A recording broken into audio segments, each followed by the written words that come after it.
Hello തുടരും എന്ന ചിത്രത്തിൻ്റെ മൂന്നാം ദിവസത്തെ ഏറ്റവും പുതിയ തമിഴ്നാട് ബോക്സ് ഓഫീസ് കളക്ഷൻ റിപ്പോർട്ടാണെന്ന് നോക്കാൻ പോകുന്നത്.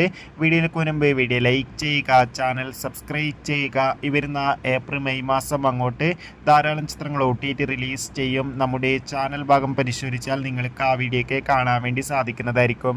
തരുൺ മൂർത്തിയുടെ സംവിധാനത്തിൽ മോഹൻലാൽ, ശോഭന എന്നൊക്കെ പ്രധാന കഥാപാത്രങ്ങളായി ഏപ്രിൽ 25 റിലീസിനെത്തിയ ചിത്രമായിരുന്നു തുടരും. ചിത്രത്തിന് ഇപ്പോഴും നല്ല മികച്ച പോസിറ്റീവ് റെസ്പോൺസ് തന്നെയാണ് പുറത്തുകൊണ്ടിരിക്കുന്നത്. അതുകൊണ്ട് തന്നെ എല്ലാ സിനിമാ പ്രേമികളും ഒരേപോലെ തുടരും എന്ന ചിത്രത്തിൻ്റെ കളക്ഷൻ റിപ്പോർട്ടൊക്കെ അറിയാൻ വേണ്ടി കാത്തിരിക്കുകയാണ്.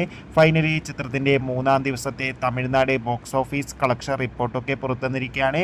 മൂന്നാം ദിവസമായി ഇന്ന് തമിഴ്നാട്ടിൽ അത്യാവശ്യം മികച്ച ബുക്കിംഗ് നടക്കുന്നതുകൊണ്ട് തന്നെ 50 ലക്ഷത്തിൻ്റെ അടുത്ത് വരെ കളക്ഷൻ നേടിയെടുക്കാൻ വേണ്ടി സാധിക്കുമെന്നാണ് ട്രാക്കിംഗ് റിപ്പോർട്ടുകൾ സൂചിപ്പിക്കുന്നത്. കാത്തിരിക്കാം തുടരും എന്ന ചിത്രത്തിൻ്റെ കൂടുതൽ ബോക്സ് ഓഫീസ് കളക്ഷൻ റിപ്പോർട്ടിനായി. ബൈ.